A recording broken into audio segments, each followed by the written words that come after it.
Mesdames, Messieurs, bonsoir et bienvenue à cette édition, le sommaire. L'IAM et l'Assomption sont célébrés chaque 15 août au Bénin. Assure dans cette édition l'histoire de la fête de l'IAM et les impressions des catholiques sur la célébration de l'Assomption. Le gouvernement béninois est appelé à répondre à 19 questions orales avec débat des députés du parti Les Démocrates sur les sanctions de la CEDEAO contre le Niger suite au coup d'État du 26 juillet dernier qui a renversé le pouvoir du président Bazoum. Des précisions dans cette édition. Au Mali, l'artiste Salif Keïta devient officiellement conseiller du colonel Assimi Goïta, président malien de transition.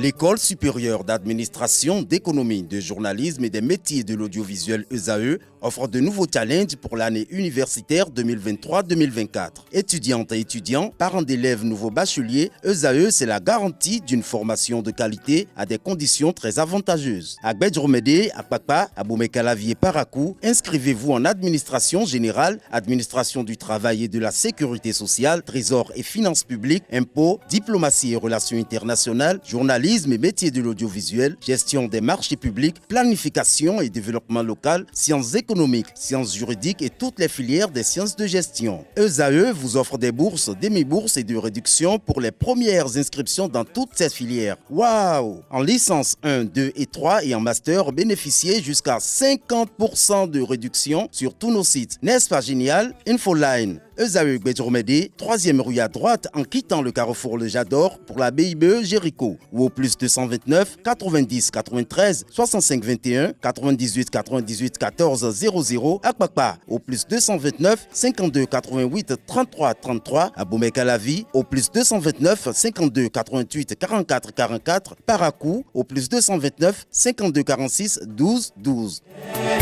ESAE, l'excellence à un nom.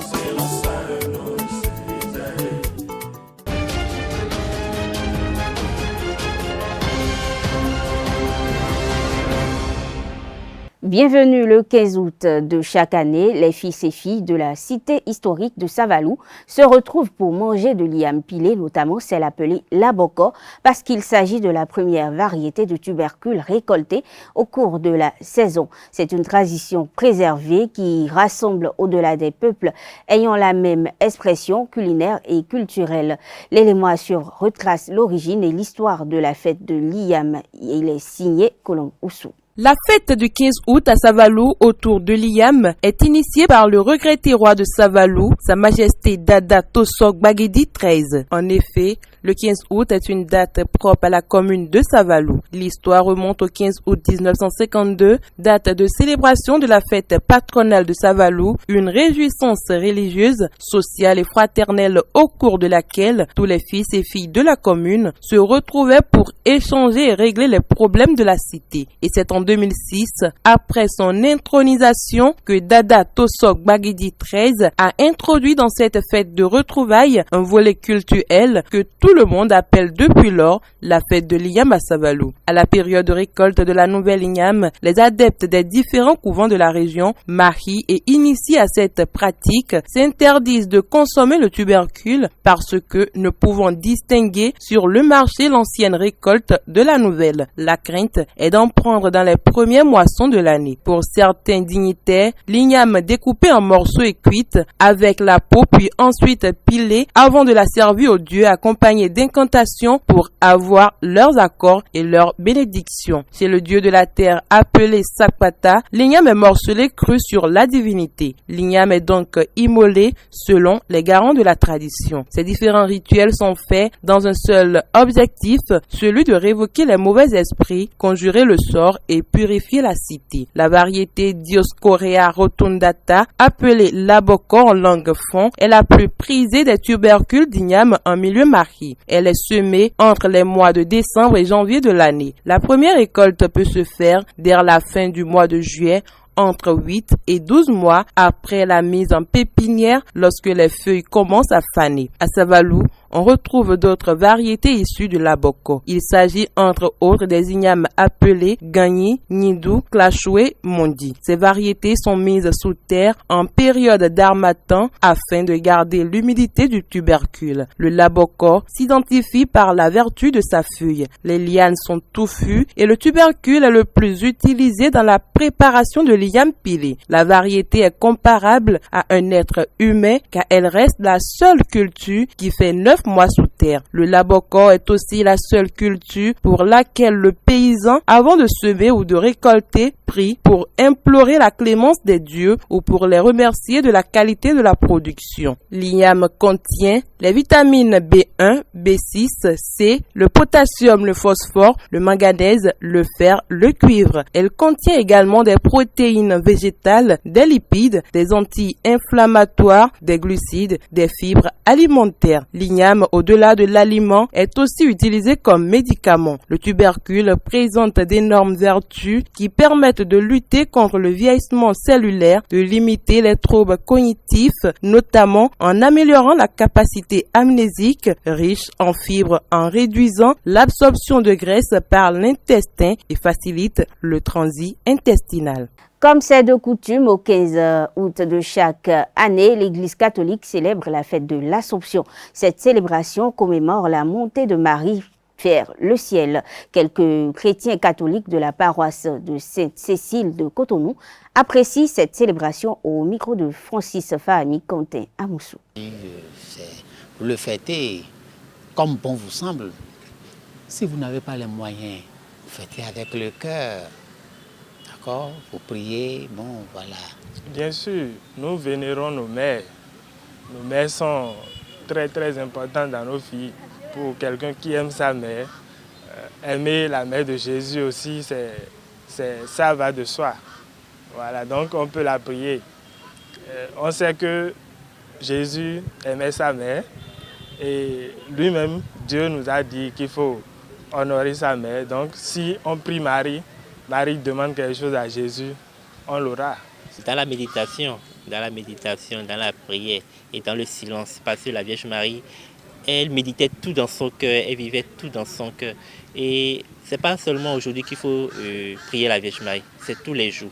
C'est tous les jours. La belle preuve, lorsque nous nous réveillons, nous saluons nos moments. C'est la même manière également, une pensée tous les jours. Et je crois que c'est dans la méditation, dans le silence. Et lorsque vous pensez à quelqu'un, naturellement la personne aussi pense à vous également.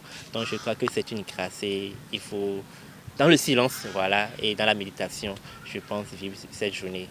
L'ancien président béninois Nicéphore Dieudonné Soglo a réagi par rapport à la décision de la CEDEAO sur la situation au Niger. Soglo s'est prononcé sur le coup d'État du 26 juillet dernier au Niger. Il fustige l'option de la CEDEAO sur la gestion de cette crise politique et charge les chefs d'État de l'organisation sous-régionale. Il accuse la France de manipuler pour une énième fois la CEDEAO. Il accuse les dirigeants africains d'être des tonneaux de résonance de l'ex-colonisateur qui, dit-il, continue de jouer un rôle paternaliste dans plusieurs pays. Nicéphore Dieudonné Soglo déplore surtout la non-consultation des parlements des pays membres avant les déclarations de certains chefs d'État en ce qui concerne l'engagement de leur pays dans cette opération aux conséquences dangereuses.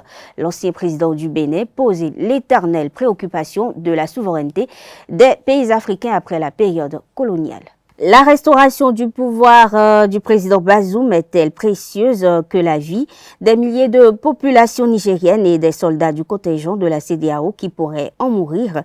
Que deviendrait le Niger après cette guerre? Quels sont les effets de la fermeture de nos frontières avec le Niger sur le port autonome de Cotonou? Quels sont les effets des sanctions déjà prises par la CEDEAO sur l'économie béninoise et sur les populations?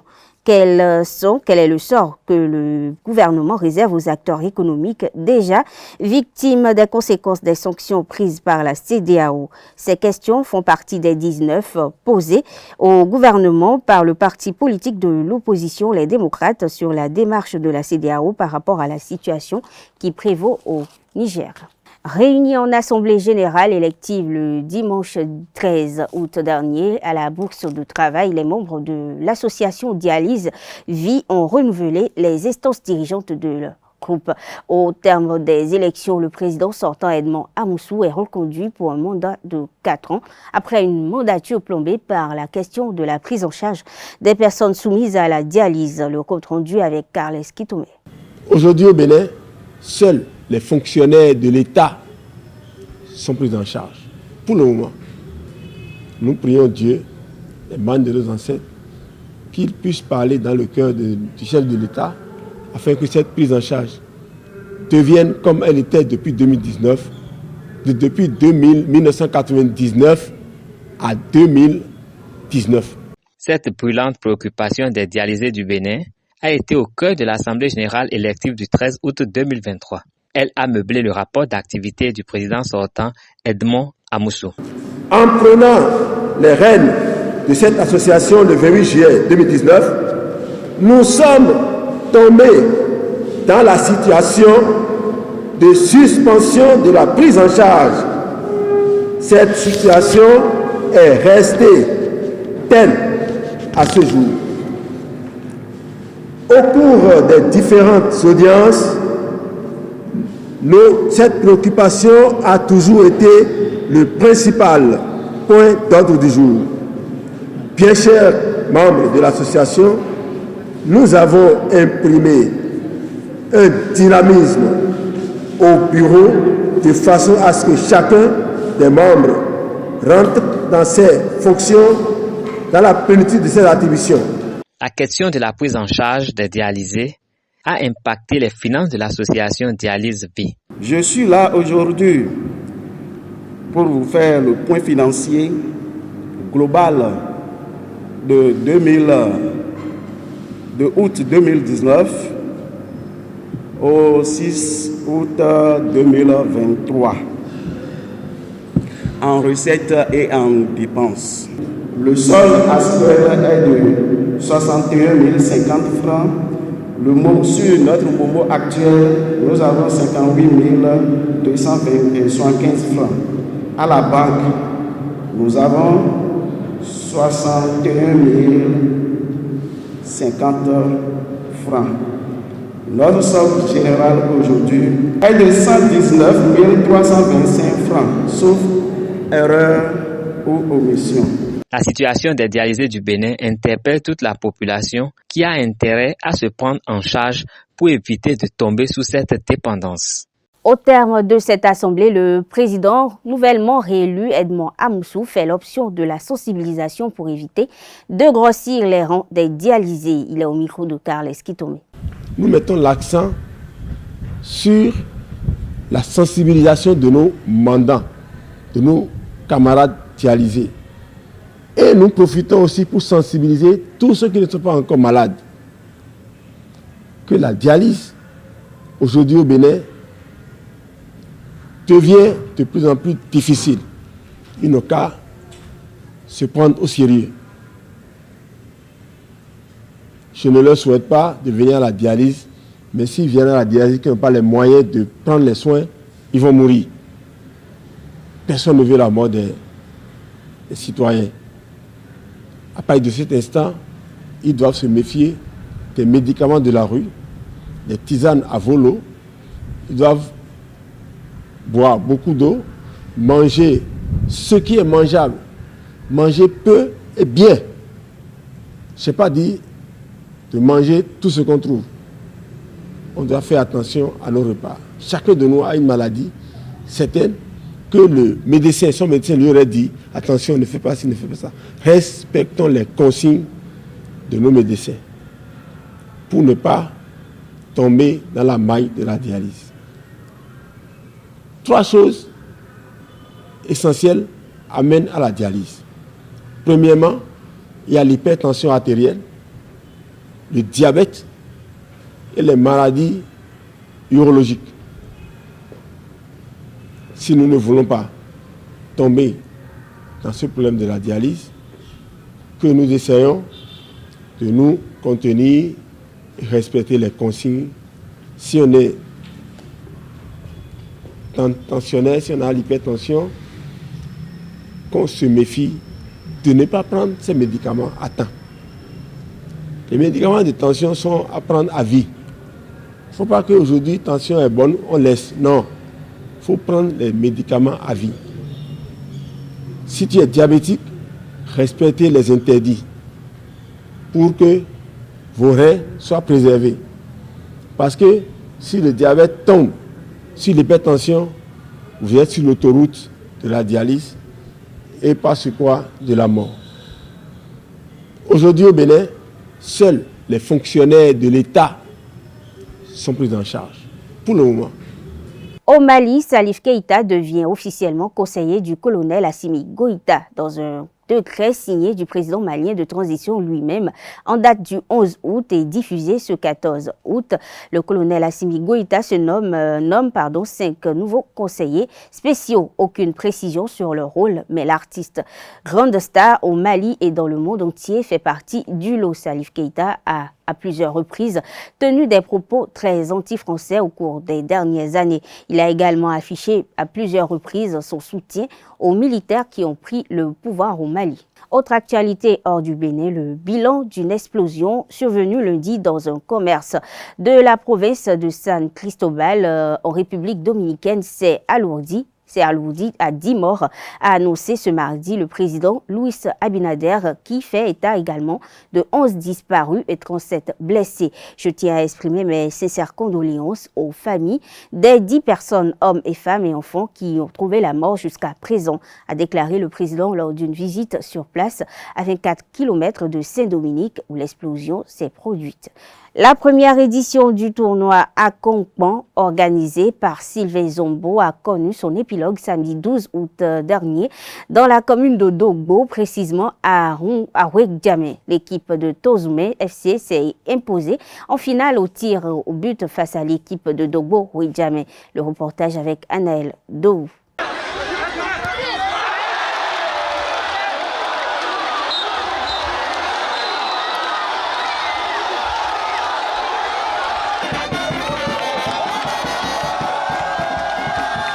Paris gagné pour Sylvain Zombo. La première édition du tournoi à Konkan se termine sur une note de satisfaction au grand plaisir des fils et filles de la commune de Dogbo. Face à l'équipe de Dogbo Ouekdjamé, en finale, Tozoumé Centre s'est imposé au tir au but après un match nul d'un but partout au terme du temps réglementaire. Une issue qui comble les attentes du promoteur. Je suis très heureux que cet événement a eu une parfaite réussite. Et je salue tout et chacun qui ont fait le déplacement massif pour venir soutenir l'événement et se nourrir. Je vous avoue que les objectifs sont vraiment atteints parfaitement. On attendait 8 équipes, mais on a eu finalement 12 équipes. Et aujourd'hui, tout a été une réussite parfaite. Ce tournoi a réuni l'ensemble des fils et filles, cadres et bien d'autres de la région. Aux côtés du promoteur, il faut noter la présence de plusieurs personnalités dont l'honorable Borgias Tawes Santos Mboké, la suppléante Elisabeth Akwenyou, représentante de l'honorable Natacha Pochan, le chef de l'arrondissement de Loko-Bohwe, Rémi Kouhwenou et bien d'autres. La population satisfaite de l'engouement en demande davantage. Je ne peux que remercier le promoteur et que cela se répète les années à venir. Je le remercie parce que le tournoi est joué au fin fond, c'est-à-dire à la campagne de Ouekdjamé. On a dit Ouekdjamé quartier. Ils ont laissé le centre, ils ont choisi la campagne. Et ça s'est bien passé. Aujourd'hui, ce tournoi-là a pérennisé quelque chose. Nos femmes ont commencé le sport. Les femmes jouent tous les samedis maintenant, les femmes se tâtent en 2 équipes et elles jouent. Je demande aux promoteurs que les années à venir, qu'on fasse le tournoi des équipes féminines. Toutes les équipes participantes à cette première édition du tournoi à Konkan ont été gratifiées des jeux de maillot, de divers ballons et des enveloppes financières inattendues au thème des hostilités. Sylvain Zombo, satisfait, entend faire davantage pour le développement de sa commune. Mesdames, Messieurs, ainsi professe cette édition. Merci de l'avoir suivi. Bonne soirée à toutes et à tous et bonne fête de 15 août.